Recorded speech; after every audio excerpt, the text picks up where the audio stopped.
Aujourd'hui, on parle d'une gamme bien connue du grand public sur le segment entrée-milieu de gamme, qui a toujours fait ses preuves. J'avais également testé le Redmi Note 10 Pro il y a peu de temps. Aujourd'hui, c'est au Redmi Note 10 5G de faire son entrée sur la chaîne.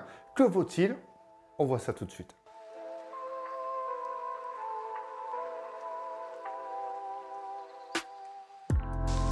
Le Redmi Note 10 5G apporte quelques petits éléments en plus ou en moins face à la version classique, donc 4G. Il est commercialisé un peu plus cher, à 229 €. Mais qu'apporte-t-il vraiment? Parce qu'au final, à ce prix-là, il doit avoir quelques petites concessions. Et cette déclinaison a pour but d'apporter de la 5G à un prix très attractif. Pour faire très rapidement le tour du smartphone, on a un écran de 6,5 pouces LCD et non AMOLED.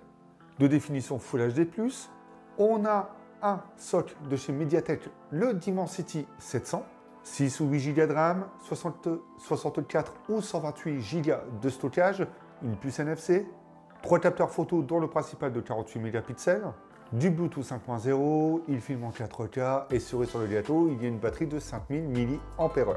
On peut déjà voir que face à la version classique, il y a quelques petits éléments qui changent. Et pour le design, rien ne change vraiment du Redmi Note 10 classique. Hormis les dimensions, l'épaisseur, le poids, dans toutes ces choses dites qui étaient un peu plus élevées sur la version 5G que sur la version 4G, et qui modifient très légèrement la prise en main. Ça reste vraiment très léger.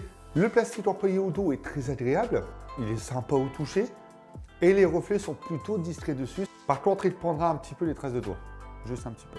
En bref, le design est sobre, simple, efficace, comme ce qu'on retrouve principalement sur le marché. Il n'y a pas d'extravagance proposée. Il n'y a pas de haut-parleur stéréo comme sur le Redmi Note 10. Il n'y a qu'un haut-parleur qui se trouve sur la tranche du bas, à côté du port USB type C. On a également le pinceau qui se trouve maintenant en haut de l'écran, au centre et non sur la gauche, comme sur le Redmi Note 10. Et ce pinceau est assez petit, il est assez discret, ce qui est une bonne chose aussi. Il n'y a pas de certification IP533 ou plus, comme sur le Redmi Note 10. Malgré que le smartphone soit agréable dans l'ensemble à utiliser, qui reste confortable, on a un smartphone qui fait pas mal de concessions, rien que sur quelques petits éléments qui peuvent faire la différence sur cette version 5G. Ce n'est pas une version Pro, ce n'est pas une version Plus, ce n'est pas une version qui apporte plus de choses, mais simplement une 5G. Et cette 5G, en termes de développement, ça a un coût, et ce coût se fait répercuter sur des éléments qui peuvent être intéressants, comme le haut-parleur stéréo, la certification de résistance aux éclaboussures d'eau, un écran OLED, qui est quand même plus sympa. Et à l'arrière, il y a le module 3 capteurs photo qui sont alignés cette fois-ci sur cette version 5G. Il y a un lecteur d'empreinte digitale qui se trouve sur le côté. C'est un lecteur d'empreinte qui fonctionne très bien, qui est très rapide et c'est une bonne surprise. Et on a également un port jack, ça peut faire plaisir à certains. Je disais qu'il n'y avait pas d'écran OLED, et oui, c'est un écran LCD. C'est un écran LCD qui est bon dans l'ensemble, mais ça reste une concession quand même importante, alors que sur la version 4G classique, on a quand même un écran OLED qui apportera des couleurs beaucoup plus vives, des noirs plus sombres, enfin bref, une qualité de visionnage quand même plus intéressante. Et c'est également ce qui fait la force de ces smartphones à petit prix. Puisse avoir un écran OLED sur un smartphone à moins de 250 €, ça reste toujours hyper attractif. Et ça peut même créer une décision lors du choix d'un produit. Bref, 6,5 pouces, c'est un standard que l'on trouve sur le marché, surtout sur cette gamme de prix. Et c'est confortable pour naviguer, pour jouer, pour visionner du contenu vidéo, etc.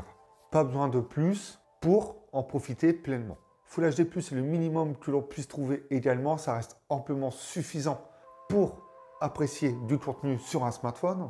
Et on a du 90 Hz adaptatif, ce que l'on n'avait pas sur le Redmi Note 10 classique. Alors ce 90 Hz adaptatif, ça se fait ressentir, c'est vrai, pas forcément tout le temps, seulement si le besoin en est, mais ça peut apporter un petit plus lorsque l'on joue, enfin vraiment un plus très light, ou même visionner des vidéos. Ça reste une bonne chose aussi pour la navigation, ce qui apporte un peu plus de fluidité. De base, l'écran tire un peu sur les tons froids. Vous pourrez régler tout ça depuis les paramètres d'affichage et il est quand même lumineux, ce qui est une bonne chose pour un usage extérieur, surtout en plein soleil. Même s'il est plutôt bien calibré dans l'ensemble, ça n'empêche pas que l'OLED aurait été un gros plus. Et j'allais oublier, il est compatible Widevine L1. Ça veut dire qu'il est compatible pour pas mal de contenu Netflix, Disney+, etc. compatible et encore mieux apprécier le film que l'on visionne avec cet écran. Côté photo, on a 3 capteurs, 48 mégapixels standard, grand angle classique, qui est le principal, 2 mégapixels macro et 2 mégapixels pour la profondeur de champ, l'effet bokeh. Il n'y a pas d'ultra grand angle et c'est ce que j'aurais préféré face au capteur macro. Ça aurait également proposé une meilleure polyvalence et surtout une liberté de prise de cliché plus intéressante que le capteur macro que l'on oublie très rapidement. Ce qui m'a sauté aux yeux, c'est que la gestion de la dynamique est très moyenne. On a des photos qui sont généralement sombres et un peu ternes. L'ambiance de scène est sous-exposée et parfois une surexposition de la lumière, ce qui rend certains éléments, surtout les blancs, un peu brûlés. C'est ce qui est un peu dommage. On attend simplement d'un smartphone à ce prix prenne de bonnes photos et qui s'en sortent bien. Vous l'aurez compris, si la dynamique est en retrait, la colorimétrie le sera également. Je pense que c'est également dû au processeur. Peut-être que la gestion sur la photo est différente. En basse luminosité ou de nuit, du bruit numérique apparaîtra. N'oublions pas que c'est un smartphone en dessous des 250 € et que son but n'est pas de prendre d'excellentes photos et d'être le meilleur photophone de l'année. Ce qui peut être logique d'obtenir du bruit un peu plus facilement. On a un peu de lens flare de nuit.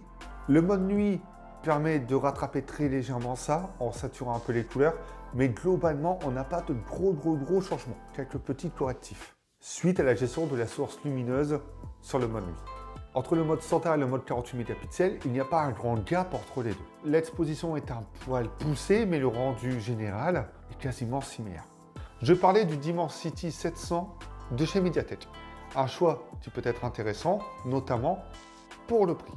Et ça permet d'obtenir de bonnes performances générales pour un prix plus attractif. Aussi bien pour Xiaomi que pour l'utilisateur. Puisqu'il y a un Snapdragon 678 sur la version 4G. Au quotidien, ça tourne sans problème. Vous n'aurez quasiment pas de latence, sauf si vous lui en demandez beaucoup. On n'a pas de fermeture d'application intempestive. Pour un usage quotidien, c'est nickel. Après, il y aura certains changements qui seront plus longs, certaines ouvertures d'applications qui seront un peu plus longues. Il y aura de légères latences de temps à autre, mais ça reste logique. Maintenant, c'est pour les jeux. La différence se fait vraiment sur ça. Ce n'est pas un processeur fait pour jouer. Ce n'est pas un processeur qui a été optimisé pour jouer. Mais vous pourrez jouer à pas mal de jeux 3D, même si la partie graphique n'est pas top, même s'il y aura quelques ralentissements, vous pourrez profiter de jouer sur ce smartphone. Parce que même les jeux lourds et les jeux 3D seront compatibles. Mais la différence se fera sur les jeux en ligne et sur les jeux qui demandent plus de puissance.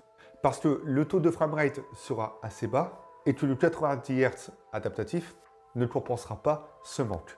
Sachez que vous pourrez vous amuser avec, mais pas le pousser comme vous le ferez avec un smartphone haut de gamme ou autre. Attendez-vous à être limité. Côté batterie, 5000 mAh pour faire une journée, voire une journée et demie si vous n'êtes pas trop gourmand. La version Snapdragon propose un peu plus, puisque le socle de chez Qualcomm est un peu moins gourmand que celui de chez Mediatek. En soi, c'est très correct. Faire une journée et demie au maximum reste bien, et si l'on passe beaucoup de temps sur son smartphone, faire la journée, c'est tout aussi bien. Et on ne lui en demande pas plus en usage polyvalent. Appels, SMS, réseaux sociaux, un peu de jeux, enfin bref. L'optimisation du socle est un peu plus gourmand. L'écran LCD pourrait également avoir un impact. Il y a beaucoup d'éléments qui font que l'autonomie sera très légèrement moins bonne sur la version 5G que sur la version 4G. Et on a un chargeur 18 watts qui est fourni. Pour 229 €, on a un smartphone très correct qui fait ce qu'on lui demande et qui correspond aux tâches de l'utilisateur qui sera intéressé par ce smartphone. Xiaomi propose de la 5G à prix attractif à condition de faire quelques concessions sur quelques technologies. Il faut tout simplement poser le pour et le contre et savoir si ces concessions sont importantes pour vous ou non, pour obtenir cette 5G à petit prix. Et quelles sont vos priorités d'utilisation du smartphone? Puisqu'il est vendu plus cher que la version 4G forcément, mais que certains éléments sont plus intéressants sur la version 4G que sur la version 5G.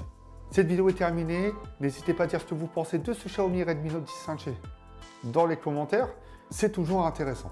Vous pouvez consulter les autres tests de produits Xiaomi ou autres sur la chaîne. Nous, on se retrouve bientôt pour notre vidéo.